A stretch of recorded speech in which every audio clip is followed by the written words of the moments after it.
Hi friends, welcome to my channel. तो आज मैं सेक्शन 73 ऑफ द जीएसटी की थर्ड वीडियो लेके आया हूँ, जिसमें मैं अभी आज एक पर्टिकुलर शो कॉज नोटिस पे जो मैंने रिप्लाई दिया है उससे रिलेटेड मैं डिस्कशन करूँगा। तो ज़्यादा टाइम वेस्ट ना करते हुए स्टार्ट करते हैं। तो जैसे आप देख रहे हैं, एक क्लाइंट को मेरे नोटिस आती है।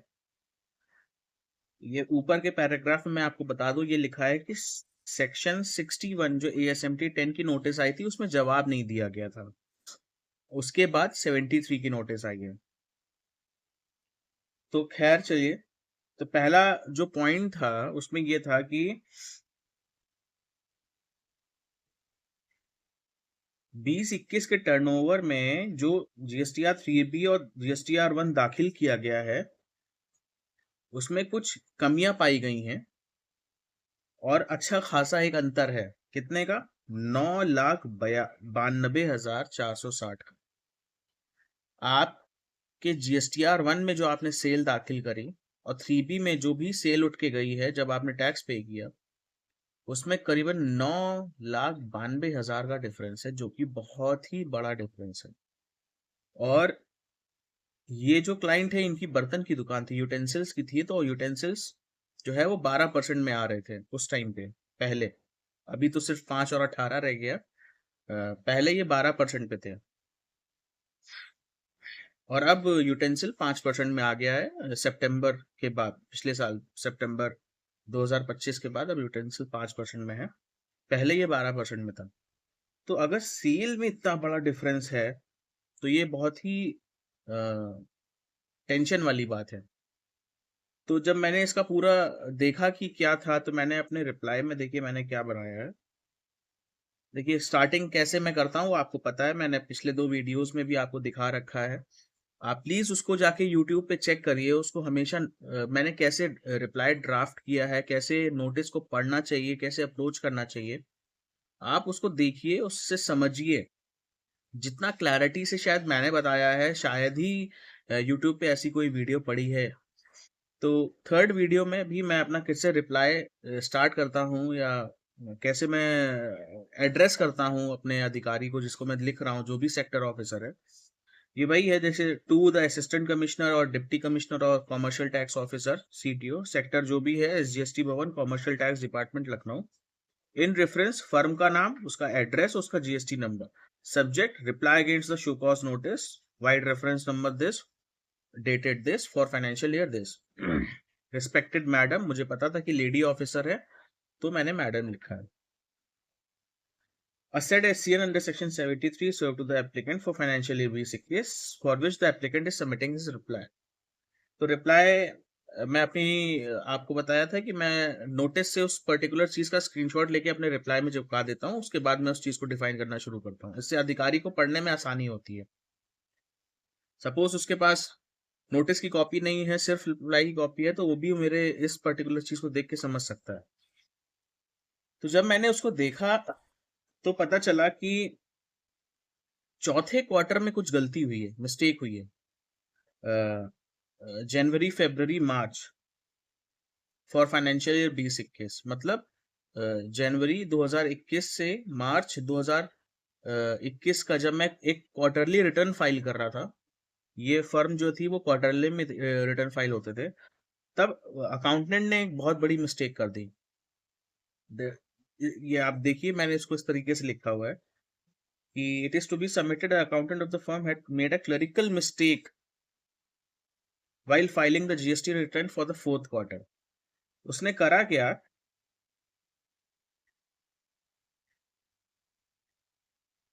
कि उसकी B2B की सप्लाई भी थी और B2C। B2B मतलब जो ऐसी सेल जो बिजनेस को काटी गई है जिसके पास जीएसटी नंबर है, और B2C मतलब डायरेक्ट कंज्यूमर को, डायरेक्ट कस्टमर को, जिनके पास जीएसटी नंबर नहीं होता।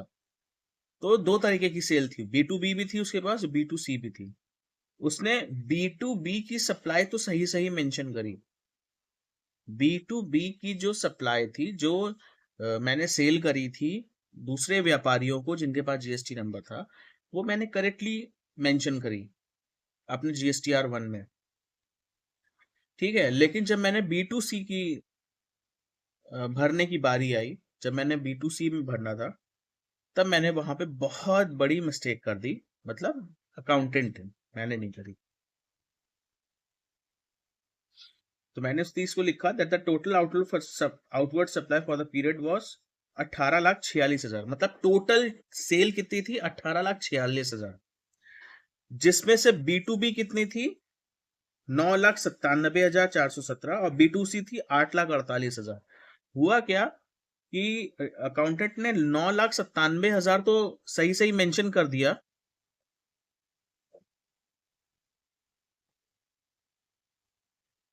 सही सही मेंशन कर दिया, लेकिन B2C में उसने क्या किया? 8,48 की जगह पूरी की पूरी सेल डाल दी 8,46,000। मतलब B2B में 9 लाख तो रुपए, 9,97,000 तो डाली ही डाली, लेकिन B2C में दोनों को क्लब करके 9,97,000 प्लस 8,48,000 दोनों क्लब करके डाल दी। अब ये तो बहुत बड़ी गलती हो गई। और डिफरेंस कितने का हो गया? 9,97,000, क्योंकि 9,97,000 दो जगह पड़ गई। B2B में तो उसने डाली रिपोर्ट करी, और B2C में भी मिक्स करके चली गई। अब उसने भर दिया रिटर्न। ये इस तरीके से मैंने लिखा है, आप इसको पढ़िएगा। मैं इसको पढ़ नहीं रहा हूँ, आप खुद देखिएगा इसको। फिर जब उसको सही पता चला अकाउंटेंट को कि भाई उसने गलती कर दी है, चूंकि ये चौथा क्वार्टर था तो और रिटर्न फाइल हो चुका था, तो उसने 3B जो है करेक्टली फाइल किया। मतलब 3B में वो गलती नहीं करी, क्योंकि जब उसको 3B में बढ़ी हुई सेल दिखी तो उसने वापस से वेरीफाई किया, तो उसको पता चला कि उसने गलती से एक्स्ट्रा सेल डाल दी है। तो उसने 3B जो था वो सही फाइल किया, सही टैक्स पे किया। अब चौथा क्वार्टर था, तो अमेंडमेंट भी मैं नेक्स्ट क्वार्टर में ही कर सकता था। अब उस क्वार्टर में तो मैं अमेंडमेंट नहीं कर सकता था। ये पहले की बात है, अब तो 1A आ गया है, पहले नहीं था 1A। अगर मुझे अमेंडमेंट करना है तो मुझे नेक्स्ट क्वार्टर में करना है। अब क्या सीन होता है कि आपके पास 1A एक ऑप्शन आ गया है। अगर आपकी 1 में कोई गलती हो गई हो और 3B भरने से पहले आप 1A को अमेंड कर सकते हैं। तो खैर, इसमें मैंने क्या किया कि मैंने 3B करेक्टली फाइल किया, और फिर जब मैंने नेक्स्ट फाइनेंशियल ईयर का अप्रैल में जून का रिटर्न भरा, तब मैंने उसमें अमेंडमेंट किया और अपनी लायबिलिटी को कम किया। ये मैंने साफ लिखा है इसमें, that he has made the, जब उसको रियलाइज हुआ कि उसने गलती कर दी है, then he made the amendment in the next GSTR1 for the period of first quarter 21 by reducing the B2C outward supply with ₹9,97,000। जितनी उसने बढ़ा के डाल दी थी उतनी ही उसने कम करके रखी। अब मैं आपको एनेक्जर दिखाता हूँ इसने कैसे किया था। ये 1 था, मार्च का था, जनवरी फरवरी मार्च। ये देखिए, ये पूरी की पूरी सेल उसने एज इट इज डाल दी थी, 18,46,000। ये गलती हो गई थी। B2B भी ठीक ठाक सेल पड़ी, मतलब सही सेल पड़ी थी। फिर उसने अप्रैल में जून को, जब ये इसको मैंने कंबाइन कर रखा है, ये जून का जब क्वार्टर आ गया ये वाला, तब उसने उस चीज को सही कर लिया। कैसे करा? B2C अमेंडमेंट में जाके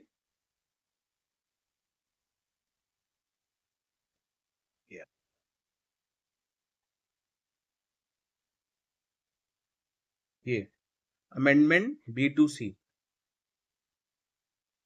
इसको सही कर लिया, 8,48,000 से डाल डाल।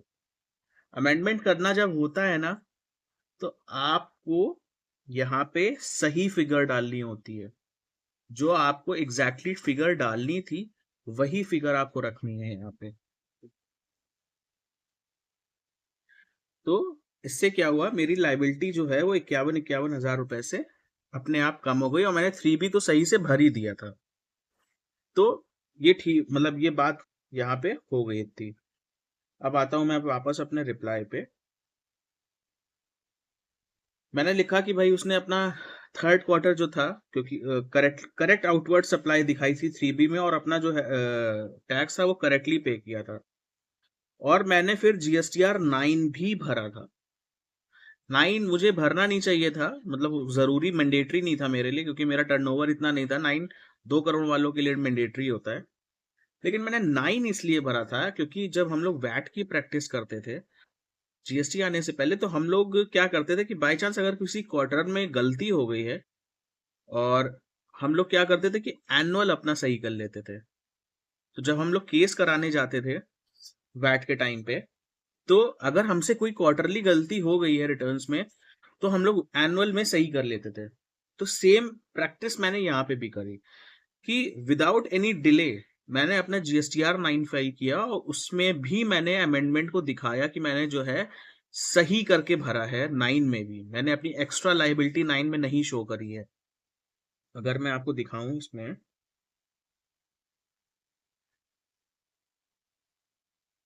ये 9 है, ये जीएसटीआर 9 है। मैंने इसमें यहाँ पे, अगर मैं ढूंढ पाऊं जल्दी से, ये देखिए, ये मैंने इतने रुपए से लायबिलिटी रिड्यूस कर दी थी अपनी।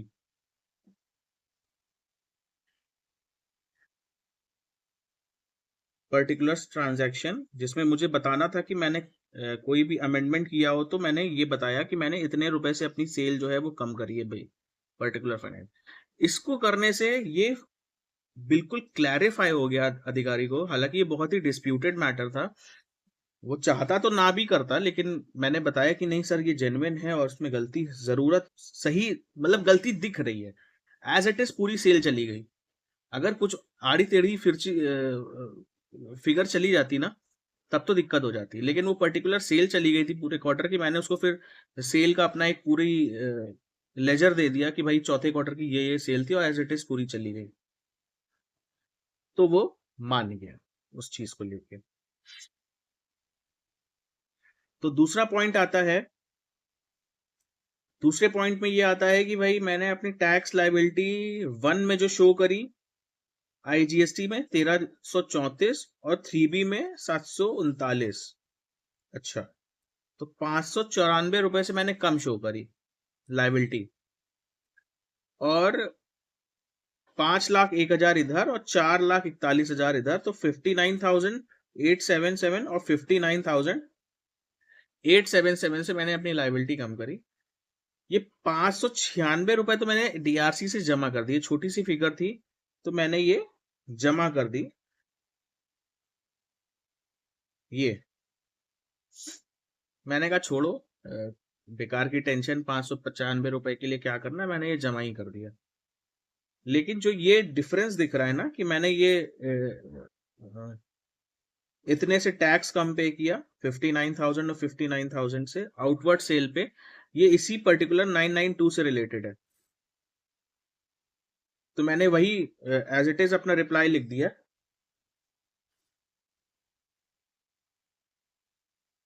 इसमें ये लिख दिया है that the explanation given that please refer to the explanation given in point number 1। जो ये 9 लाख रुपए का डिफरेंस आ रहा था पॉइंट नंबर 1 में, ये उसी की टैक्स लाइबिलिटी का डिफरेंस है। तो मैंने बता दिया कि भाई जो भी एक्सप्लेनेशन है वो मैं पॉइंट नंबर 1 में दे चुका हूँ, आप प्लीज उसको वहीं से रेफर कर लीजिए, ये उसी से रिलेटेड है। और 595 का मैंने लिख दिया कि मैंने वो डीआरसी से पे कर दिया है, तो ये भी छूट गया मेरा। अब आता है मेजर पॉइंट, ये बहुत ही रिस्की था, जो मैं समझ पाया जितना। इसमें हुआ क्या था, मैं बताता हूँ आपको। ये जो 59 था, ये सेल से रिलेटेड था, सेल में डिफरेंस था। और ये जो डिफरेंस है, ये आईटीसी से रिलेटेड है।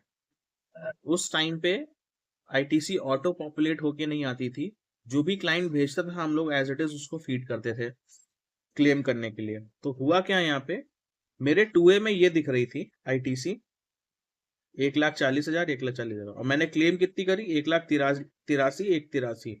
कितने से एक्स्ट्रा क्लेम कर ली, 43,000। तो ये भी बहुत बड़ा मैटर है कि ये अगर मैं प्रूफ नहीं कर पाता तो ये मुझे वापस करनी पड़ जाती, इसके पास, इसके अलावा मेरे पास कोई चारा नहीं था। तो जब मैंने इसको देखा प्रॉपरली, टोटल 4,43,000 की डिमांड थी। तो जब मैंने वापस इसको चेक करना शुरू किया तो पता चला, ये आप रिप्लाई इसी से पढ़िएगा कि मैंने क्या लिखा है। तो पता चला, मैं पढ़ता हूँ, चलिए मैं पढ़ता हूँ। the ITC of rupees 87,440, which was supposed to be claimed under section IGST, but due to the clerical mistake of the accountant, the same got claimed under CNS while filing 3B for the period second quarter. The same is evident from the ITC tax comparison chart, where there is a negative difference of IGST of 87,440. इसमें हुआ क्या कि ये जो 43 है ना, ये 2 IGST के बिल थे। प्रॉपरली मुझे ये 87,000 रुपए IGST के अंडर में क्लेम करने चाहिए थे। ये ऐसी परचेज थी जो आउट ऑफ यूपी से मैंने परचेज करी थी, जहां मुझे IGST में क्लेम करना चाहिए था। अकाउंटेंट ने क्या किया, उसको अपने टैली में C और S में चढ़ा दिया।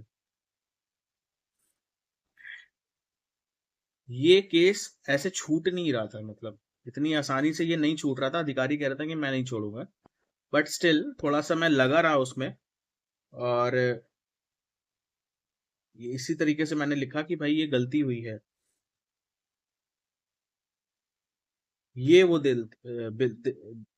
इनवॉइसेस थे। The ITC under the bills listed below was available under IGST, but the accountant inadvertently, due to clerical mistake, reported and CNS half while filing his GSTR 3B returns.